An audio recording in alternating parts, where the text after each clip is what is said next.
De actualidad. Hola oyentes de Radio Sefarado, hoy tenemos el gusto de tener nuevamente en los micrófonos a Jesús Manuel Pérez Triana, analista de defensa. ¿Qué tal, Jesús? Pues encantado de estar una vez más en Radio Sefarad. Bueno, encantado, pero claro, nosotros te llamamos cuando hay lío, cuando hay un encuentro bélico delicado que hay que analizar, y evidentemente lo que pasó el viernes merece un análisis porque tiene muchas aristas que hay que analizar. Yo empezaría por el principio de todo. ¿Es posible, como dicen los rusos y el gobierno de Assad, evidentemente, y Irán, que esas armas químicas no fuesen del régimen presidencial, que fuesen del grupo rebelde o de algún otro grupo? Sí, bueno, la teoría que dicen ellos es que los rebeldes usan armas químicas contra sí mismos para dejarlos a ellos mal y provocar una intervención occidental. Bueno, para empezar, fabricar armas químicas es complicadísimo. Esto no lo hace un grupo rebelde en el sótano de su casa con productos que se encuentran por ahí. Esto requiere una producción industrial, requiere unas tuberías muy especiales porque como eso tenga un escape, en fin, explota y mata a todo el mundo que está a su alrededor. Y ha ido avanzando la guerra y no hemos encontrado esas fantásticas instalaciones súper secretas de los rebeldes. Sí, ellos han ido cayendo. Todas las bolsas hemos visto que se han rendido y los han llevado a la provincia de Idlib y tal. Nunca han aparecido esas fantásticas instalaciones ni esos almacenes de armas secretas. Con lo cual tenemos la sospecha de que si se ha producido un ataque con armas químicas, esto tiene que ser cosa del régimen. Ya, es más, hay por ahí un montón de informes, por ejemplo, de Human Rights Watch, que salió uno el año pasado, de que esto no es una cosa aislada. Este ataque ha trascendido y se ha convertido en una cosa que ha provocado una acción porque dio la casualidad o la mala pata o no sé cómo llamarlo, de que cayó uno de los cilindros con armas químicas, con el gas de cloro, en un edificio donde había 30 y pico personas. Y como murieron muchas personas, pues ahora se ha convertido en una cosa como muy que ha llamado la atención, pero es que han estado sucediendo ataques con armas químicas durante los últimos años. Uh-huh. Entonces, y lo que sabemos de esos ataques con armas químicas que normalmente son que viene un avión o un helicóptero y lanza pues un cilindro o una bomba con gases, y eso de momento no hemos visto tampoco a ningún rebelde, a grupo rebelde o yihadista como, bueno, la oposición armada, podemos llamar como lo quieran, si rebeldes o yihadistas, que lo son, unos sí, otros no, y tampoco hemos visto que esos hayan tenido ni helicópteros ni aviones, con lo cual todo apunta a que quien usa armas químicas en Siria es el régimen. Uh-huh. Bueno, soliviantada esa cuestión que estaba bastante clara, aparte porque Siria había tenido ya muchas denuncias anteriores, incluso se había dado un premio Nobel a una organización que supuestamente los había desarmado, el premio Nobel de la Paz a la organización esta de las armas químicas. Hay un detalle muy, muy interesante en esto, que Rusia fue el país que hizo como de árbitro, de intermediario, desinteresado, neutral, generoso, en el año 2013 para contribuir a que Siria se desarmara. Y 2 años después intervino militarmente en la guerra, con lo cual uno se puede parar a pensar qué papel realmente jugó Rusia en el 2013. O sea, se entregaron unas armas ahí y se guardaron otras, por si acaso, por lo que pudiera pasar. En fin, como dices, y ese papel ese que habíamos... Y luego hay otra cosa interesante, que cuando Siria entregó las armas, pues se quedaron muestras para identificar eso. Y cuando se cruzaron con las muestras que habían recogido los inspectores de Naciones Unidas, del grupo de lucha contra las armas, ¿cómo se llama? De la organización que intenta acabar con las armas químicas, es decir, pues se cotejaron y encontraron que lo que habían encontrado sobre el terreno se parecía mucho a las que luego entregó el régimen. Entonces que hay muchas pruebas de que esto es el régimen. Perdona por haber este añadido, pero es que me acabo de acordar ahora mismo de ese pequeño detalle también, el de cruzar las muestras con lo que ellos entregaron. Hemos aclarado, o está casi aclarado del todo, porque como tampoco se puede entrar en Siria, recién ahora van a ir inspectores de la ONU 10 días después a comprobar sobre el terreno, cuando ya ha pasado el ejército sirio por ahí, a ver si encuentran algo, que me va a ser muy difícil. Pero superada esa etapa, está la respuesta de especialmente Donald Trump, porque después se sumaron Francia y después el Reino Unido, pero el primero que reacciona con vehemencia y es Donald Trump. Y ahí hay un intercambio dialéctico con Putin y te voy a mostrar qué misiles más chulos tengo. Y después de toda esa fanfarronada, resulta que sí, mandó unos misiles, al parecer unos misiles muy chulos. Es decir, misiles de una generación nueva que son inteligentes, que son indetectables por el radar, ¿no? O algo así. Sí, le da la sensación de que en algún momento, ahora recapacitando con lo que dijo Trump, que le pusieron sobre la mesa las opciones y dice, mira, vamos a probar unos misiles, aprovecharemos la ocasión para probar estos nuevos misiles. Y parece que se entusiasmó y entonces tuiteó eso de que tenemos unos misiles muy nuevos, inteligentes, invisibles y demás. Se trata de una cosa que se llama Joint Air Surface Standoff Missile, es decir, que es un misil de largo alcance, invisible y de desarrollo conjunto de tierra, mar y aire, es decir, que lo van a usar tanto los aviones de la Armada como las Fuerzas Aéreas. Y la ventaja que tiene es que lo que normalmente ha usado Estados Unidos, pero que usó en el 91, en la Operación Tormenta del Desierto, en los ataques contra las bases de Al-Qaeda y Sudán, y dice, las instalaciones aquellas químicas en Sudán, cuando el tema de Levinsky y hasta en Libia en el 2011 siempre ha usado los famosos misiles de crucero Tomahawk. Que lo que pasa que tienen es pues, que vuelan lento, los detecta el radar y llegado el caso te los pueden derribar. Y estos nuevos misiles, los lanzan desde los enormes bombarderos B-1, son invisibles al radar y son bastante nuevos, inteligentes y rápidos. Lo que pasa es que el trabajo duro y sucio lo han hecho la mayoría de los Tomahawk. Esto ha sido, yo creo que incluso una prueba de concepto, que al final pasa, estas cosas se prueban a veces, se usan para probar cosas nuevas, como una arma. Me acuerdo que hace no sé demasiado tiempo, habían detectado un laboratorio de procesamiento de heroína, de opio, es decir, de conversión de opio en heroína de los talibán en Afganistán, y mandaron para allá un avión invisible con un nuevo misil. Y digo, ¿realmente hacía falta todo eso? Bueno, pero eso es un pequeño detalle. La cuestión, y a mí el asunto que me tiene dando vueltas la cabeza, porque miro y no llego a una conclusión, es ¿qué pasó realmente aquella noche? Porque los rusos dicen que derribaron el 70 y pico % de los misiles lanzados.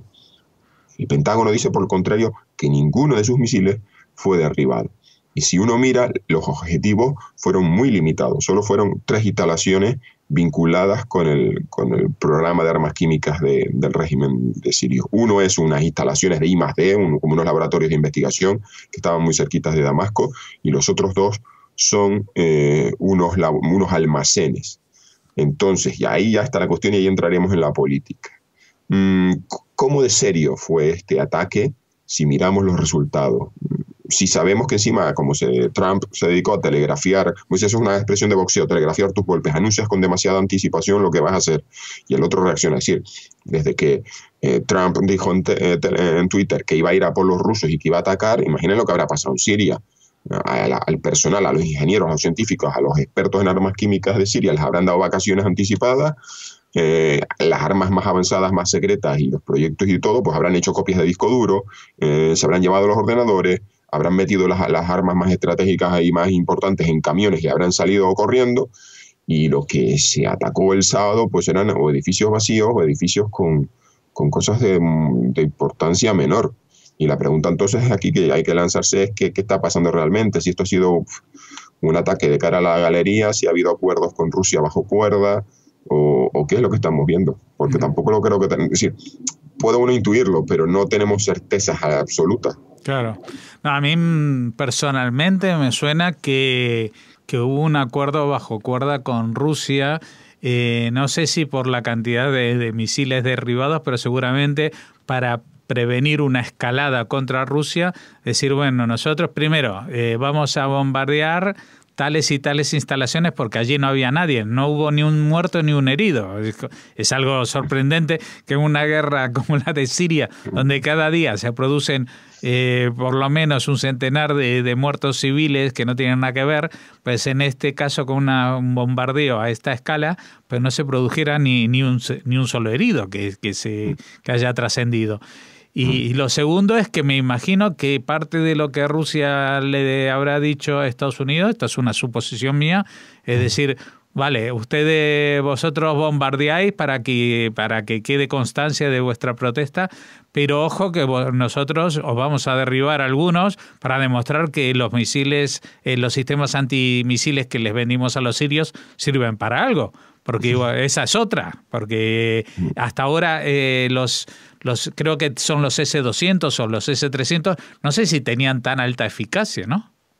Ya, el S-300 es lo máximo que ha desplegado, y no sé si los rusos también metieron en el ataque a un S-400, pero que han hecho una cosa muy rara. Creo que han desplegado el radar, pero no los misiles asociados. Hay una cosa como que han instalado eso, pero bueno, la efectividad la hemos visto. Ahí tiene que haber una de dos, o que no son tan buenos como nos los han vendido, o hay acuerdos sobre, por así decirlo, establecer vías aéreas por donde tienen que entrar los misiles, los aviones. Hablo del caso israelí, que por ejemplo es un contraste muy interesante cuando la aviación israelí, que sabemos que ha atacado Siria, y el propio jefe de la Fuerza Aérea dijo que en el año pasado habían atacado no sé cuántos, pero dijo una burrada, cientos de objetivos. No lo anuncian por Twitter. No vemos al primer ministro diciendo Bashar al-Assad, voy a por ti, como dijo el presidente Trump. Entonces, a ver, yo creo que está claro, está clarísimo. En el Pentágono había mucho, vamos a decir no miedo, pero sí mucha preocupación porque en ese ataque murieran militares rusos. Putin, en fin, no iba a poder esconderlo. O sea, si hubiesen ahí una bomba hubiese caído en un misil hubiese caído en una instalación y hubiesen muerto varios militares rusos, más allá de que Rusia no es una democracia, pero la opinión pública en sí, a la que la han estado alimentando con revanchismo y con nacionalismo, hubiese sido muy difícil que Putin hubiese dicho, bueno, señores, tampoco somos una gran potencia, mejor intentar hacer el papel de agachar la cabeza y las orejas. Eso no lo hubiesen consentido la sociedad rusa, a la que han alimentado durante todo este tiempo, pues vamos, de animadversión hacia Occidente, revanchismo, nacionalismo y aires imperialistas. Y aparte de que la propia Putin hubiese pues tomado una decisión. Rusia no es un país donde haya unos contra. Es decir, ha hablado de la opinión pública, pero no es un país donde tú dices, oye, la posición se hubiese puesto por las nubes, o es que no, ahí no hay check and balance, que se dice en inglés. Entonces, en fin, hay un montón de elementos que hubiese hecho que lo hubiese puesto al presidente Putin en una situación de decir, bueno, tengo que reaccionar. Entonces, está claro que ya pasó en el año pasado, en el ataque aquel que hubo con misiles precisamente Tomahawk contra una base, una instalación. Había una zona en esa base donde estaban los rusos, y uno mira donde estaban los impactos, la foto de satélite de donde cayeron los misiles, y resulta que todos los agujeritos de impactos estaban en la esquina opuesta, y justo bien ahí donde estaban los edificios, donde se quedaban los rusos y donde tenían sus cosas, ahí en esa esquina no pasó nada. Pues algo así efectivamente tiene que haber sucedido. Y ahí por ahí, bueno, la verdad que estaba yo hoy recopilando noticias porque lo voy a escribir en mi blog, en Guerras Postmodernas, una recopilación de todo lo que sabemos, y hay quien dice que efectivamente hubo un telefonazo, hay teléfono rojo, y funcionó, y se dijo, señores, vamos a atacar todos los almacenes, o sea que si ustedes lo quieren vaciar, eso ya es cosa suya, y nos cargaremos un edificio cerca de Damasco porque algo tenemos que enseñar que sea insignificante, importante, pues un centro de I+D relacionado con las armas químicas. Entonces, aviso a los rusos, seguro. Preocupación porque murieran rusos, por supuesto. Ya que hubiesen negociado, como incluso hubiesen llegado hasta negociado el resultado del partido, mira, yo te voy a marcar 3 goles, pero te voy a dejar que me marques 1, porque en cuanto a los misiles, ahí ya no lo sé. La verdad que ya es que como no tenemos datos, unos dicen que 70 y no sé cuántos, y otros dicen que 0, es tan extremo lo que nos cuentan uno y lo que nos cuentan otro. Claro. Que no sé, la verdad sí sabremos la verdad algún día, porque aparte es que, otra cosa, los sirios no han mostrado ni un solo resto de misiles estadounidenses, diciendo, mira, aquí están los trocitos, aquí se ven, además, como los misiles tienen dentro a veces, pues, palabras, me refiero, que tienen que notificaciones, códigos, chapas, hasta a veces hasta la propia placa del fabricante, dicen, mira, aquí está, no sé qué, Lockheed Corporation, aquí está el Raytheon, aquí está el trozo de la placa, aquí está un trozo de circuito integrado donde se ve claramente que son chips estadounidenses, cosa que, por ejemplo, ha sucedido en otras ocasiones. Esta vez, nada. Han circulado fotos en internet y todo el mundo ha identificado eso. Por Dios, si eso es un misil soviético abandonado, seguro que hay de los que de la Fuerza Aérea, un misil aire-aire de la Fuerza Aérea Siria de origen soviético, que está, como tiene un montón de material abandonado, alguien se puso ahí como si fuese un trofeo de safari, que puso el pie encima del misil como diciendo, mira, esto lo hemos derribado nosotros. Y es un trozo de misil estadounidense. Pues nada, la verdad que no han presentado ni una sola prueba creíble. También por ahí circuló una foto, estaban muy contentos, mirad, aquí está un trozo de misil estadounidense. Pues era la primera etapa de un misil en tierra-aire sirio, sí, de origen soviético. Si se ve que es el acelerador, cuando despega el misil, se consume el combustible y cae al suelo ese trozo. O sea, no han presentado ni una sola prueba de que hayan derribado algo. Con lo cual ahí, si nos ponemos en términos deportivos de cuál es el marcador de puntos a misiles derribados y misiles que impactaron, yo sí que la verdad que ahora mismo creo que no tenemos suficientes indicios o pruebas para hacer un dictamen determinante y definitivo. Una cosa que sí he leído, y no sé también qué veracidad tiene, es que Trump, a través de los tweets o lo que sea, pues se esperaba que el ataque fuera como hace un año desde portaaviones en el Mediterráneo, y dijo que tenía ahí 2 portaaviones, pero que desde allí solamente salieron disparados unos 6 misiles y que el resto se dispararon desde el Mar Rojo y desde el Golfo Pérsico, haciendo una trayectoria muy extraña, como que contaban de que primero que estos misiles se sueltan, como tú decías, desde aviones a más de 1.000 kilómetros, pues que hacía una trayectoria que iba a través de Arabia Saudí, que luego penetraba seguramente el espacio aéreo israelí y atacaba a los sirios por el lado que no se lo esperaban. Tiene sentido efectivamente, porque estaba todo el mundo pendiente de lo que... Y aparte te digo una cosa, porque yo el mismo viernes del ataque he visto en mi Facebook mucha gente que estaba diciendo en Israel, ¡uy, qué susto! Parecía que eran unas maniobras de aviones israelíes, después no pasó nada. Parece que esos misiles sobrevolaron cielo israelí y causaron cierta alarma para la gente que no estaba avisada.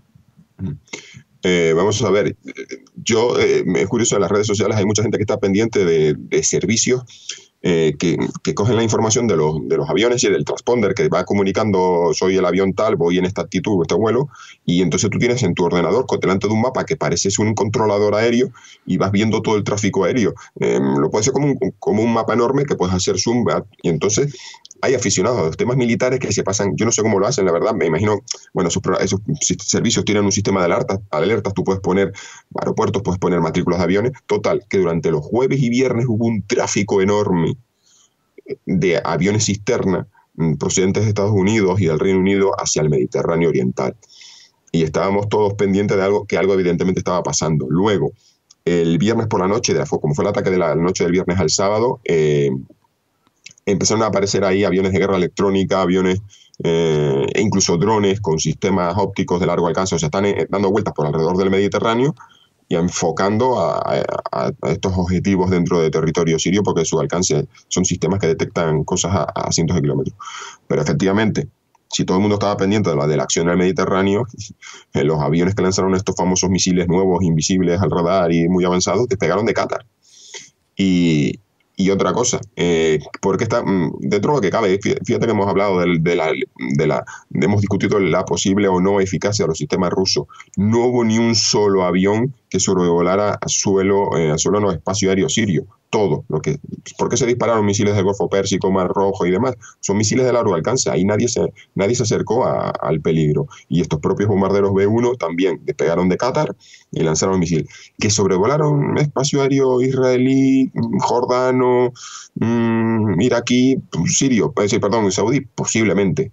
Lo que pasa es que nadie, de todos estos movimientos de aviones que por el Mediterráneo, curiosamente, no vi ninguno que nadie haya mostrado en los movimientos en el Oriente Medio. Y eso precisamente porque me imagino que mientras en el Mediterráneo vuelan con esas señales encendidas para que el tráfico aéreo pues sepa que están ahí, las misiones estas de ataque desde países aliados y el sobrevuelo de espacio aéreo de países aliados pues se mantiene de una forma muchísimo más discreta y secreta para no comprometer a nadie, porque si no el titular sería israelí, imaginemos que hubo una célula de coordinación saudí-israelí es una suposición, imaginemos que esto hubiese existido, que se sentaran en una mesa estadounidenses, israelíes y saudíes, venga, vamos a coordinar esto para que no haya ningún problema y claro, que nadie sospeche, nadie por error vean ahí un punto en el radar y piensen que es otra cosa. Pues sería en fin, para la opinión pública saudí pues sería un escándalo a lo mejor. Entonces este tipo de cosas se mantiene muy discreta, o sea, aunque sea, ahora mismo estoy especulando, ni siquiera pensando que sea así. Pero es que hay una diferencia total de lo público que ha sido todo lo que ha pasado en el Mediterráneo y de lo discreto y secreto que ha sido todo lo que ha pasado en los países como Israel y países árabes de Oriente Medio. Entonces, la verdad que tampoco te puedo decir qué pasó exactamente ahí, pero uno puede sospechar que esas trayectorias tuvieron que pasar por países aliados de Washington y que todo el mundo lo ha mantenido de una forma muy, muy discreta. Bueno, o sea que realmente vamos a tener que esperar y leer tu blog de guerras posmodernas para ir develando los datos que se puedan sacar como conclusiones de este ataque, que claro, fue descrito como quirúrgico, pero bueno, yo no quisiera someterme a una cirugía de 100 y pico de misiles, ¿no? Para atacar tres locales abandonados. Que tampoco me parece un poco exagerado si fueron solamente esos los objetivos, como tú mencionabas, la cantidad del despliegue que se ha hecho, ¿no? Sí, es que la verdad que a mí personalmente me ha decepcionado el número de objetivos. Yo pensaba que esto iba a ser, después de tanto tuit, de tanta expectación, y atacar 3 cosas, aquí esto ha sido como muy negociado muy a la baja. Sí, sí. Y luego la palabra quirúrgica, que en este caso, bueno, sí, evidentemente que derriben un complejo de edificios no tiene nada de cirugía reconstructiva o algo positivo, pero sí destacar que solo hubo 3. Se habla de 3 heridos y no parece que fuesen muy graves. Y uno mira las fotos que ya se han publicado en satélites y están ahí, el centro de I+D, de investigación de armas, está absolutamente demolido y los edificios circundantes siguen en pie. Ahí es el sentido hablamos de cirugía, comparado, por ejemplo, con lo que hacen los rusos, que han estado presumiendo de que han desplegado todo su armamento más avanzado en Siria para ayudar al régimen, y cuando uno ve los propios vídeos que muestra de propaganda del Ministerio ruso, del Ministerio de Defensa, se ve que están con aviones volando a varios miles de altura lanzando bombas tontas, que eso tiene un margen de error brutal. Pero bueno, a los rusos les importa poco la precisión y los daños colaterales, y lo hacen precisamente porque tienen un miedo. Tenían mucho miedo a que fuesen derribados y eso tendría un coste ante la opinión pública rusa, así claro, de que sus pilotos cayeran en manos de yihadistas. Entonces hay un contraste, cuando hablamos de cirugía, pues hay que pensar que es, como, por ejemplo, cómo lo hacen los rusos, y es tirar bombas ahí desde miles de metros de altura, y eso cae donde quiere. Tú hace mucho que vienes anunciando, hoy hemos hablado aquí, de esta nueva guerra fría que se ha establecido, pues ya de fría está menos fría ahora, pero también parecería, o al menos es mi impresión, de que esto ha dejado un poquito desnudo a Rusia, porque Rusia venía haciendo lo que quería, evidentemente con su poder militar, aunque solamente se reduzca al espacio aéreo, pues está decidiendo las batallas que se producen en territorio sirio, también su manto sobre el régimen iraní lo está salvando de otras situaciones peores para los ayatolás, incluso las frecuentes encuentros que tiene Putin con Netanyahu hacen que sea respetado como alguien que manda en la zona, ¿no?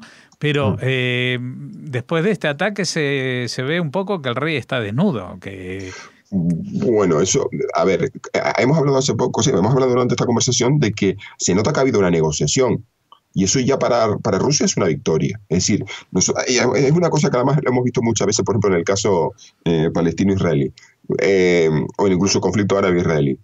Lo que ellos, cuando digo ellos, al otro bando, te presentan como una victoria a un tipo dando saltos encima de un trozo de metal después de que Israel haya entrado y haya hecho lo que ha querido. Es decir, un solo derribo de F-16 lo convirtieron en una victoria.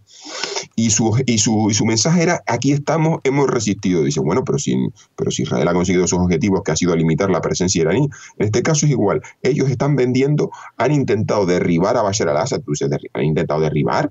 Sí, esto simplemente tenía que ver con las armas químicas. Lo están vendiendo como una victoria de, mira, hemos resistido el atroz ataque de la aviación estadounidense y demás. Sí, bueno, me refiero al régimen sirio, no tanto a Rusia. Desde el punto de vista de Putin, él lo que puede presentar es decir, mirad, no tengo unas armas que son una maravilla, pero he obligado a Estados Unidos a negociar este paripé. Y al menos mientras él pueda, mientras la presencia rusa ahí obliga a Estados Unidos a negociar de, bueno, te voy a lanzar tantos misiles, pero te tengo que advertir dónde los voy a lanzar para que no suceda la desgracia de que muera un soldado ruso y luego tengamos un lío, pues eso ya para Putin es una victoria en el sentido de que siendo un país que tiene un Producto Interior Bruto menor que Canadá o que Corea del Sur o que Italia, está jugando a ser una gran potencia que influye mucho más allá de su frontera y mucho más allá de su zona de influencia más inmediata, que ha sido siempre los antiguos países comunistas. Y eso entonces, pues si lo valoras desde el punto de vista de, bueno, pues sí, Estados Unidos ha conseguido bombardear, que es lo que pretendía, un país causado de armas químicas, y Rusia no ha podido impedirlo del todo, pues sí, podemos interpretarlo como la falta de poder de Rusia. Pero Rusia entiende, yo creo que Putin entiende sus propias limitaciones, y solo el hecho de poder limitar y de negociar a la baja el ataque de Trump, para ellos ya significa, mira, pintamos algo en el mundo, se cuenta con nosotros. Y luego pasa 3/4 de lo mismo con Israel dentro de Siria, y sabemos que hay contactos bilaterales y que hay pues toda una serie de información compartida para evitar choques, y eso significa para Putin que decir, yo pinto aquí algo, cuentan conmigo. O sea, nadie descuelga el teléfono, no sé, de la Cancillería, vamos a decirlo a lo bruto, de España. Nadie para lanzar este tipo de maniobras dice, uy, vamos a ver qué piensan los españoles, vamos a ver que si nos dan su apoyo. No.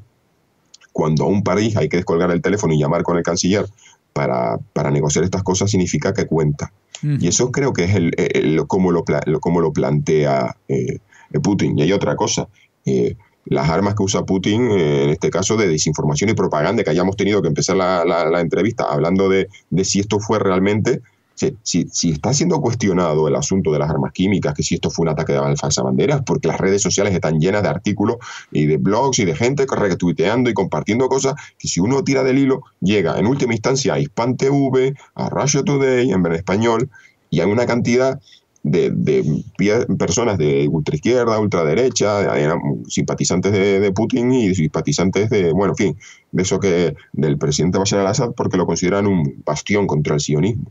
Y eso está en los muros de Facebook y está en las conversaciones de barra de bar, y uno tiene que estar siempre ahí discutiendo, yo en mi caso, discutiendo y dándome de tortas en las redes sociales con gente que te repite estos argumentarios. Y bueno, este fin de semana lo vimos también, el Pablo Iglesias, líder de Podemos, que decía que iba a desempolvar el no a la guerra. Digo, madre mía, pues ha tenido 7 años de guerra y solo se acuerda del no a la guerra ahora, cuando ha Estados Unidos intervenido. Ese papel de idiotas útiles al servicio de Moscú y de Teherán que juegan muchos en Europa. Entonces, cuando uno piensa en los poderíos y las armas de Putin, no solo está en las capacidades convencionales, sino en la capacidad que tiene su maquinaria de propaganda de hacer que los occidentales estemos peleándonos entre nosotros y discutiendo entre nosotros cosas que tendrían que ser claras y totalmente cristalinas. Es decir, señores, el régimen de Bashar al-Assad usa armas químicas porque los combates en zonas urbanas son muy costosos a nivel humano. Lo hemos visto en Mosul, lo hemos visto en la capital cuando los kurdos lucharon por la capital del Estado Islámico, del Califato, Raqqa, y ante la eventualidad de perder miles de hombros para combatir casa por casa, barrio por barrio, en una y otra ciudad en manos de yihadistas, pues usa armas químicas. Y eso es una cosa muy clara, y estamos en cambio aquí teniendo que explicarlo y discutirlo, pero precisamente porque la maquinaria de propaganda del Kremlin pues nos tiene así. Entonces yo no solamente pienso en la debilidad militar, pienso en las otras bases que están jugando ellos. Pues te agradecemos muchísimo, Jesús Manuel Pérez Triana, analista de defensa, por este análisis a fondo con los elementos que contamos, que es mucho más de lo que nos han contado hasta ahora los periódicos y los analistas de los medios. Gracias por habernos atendido una vez más. Pues yo encantado de atender a Radio Sefarad, y hasta la próxima.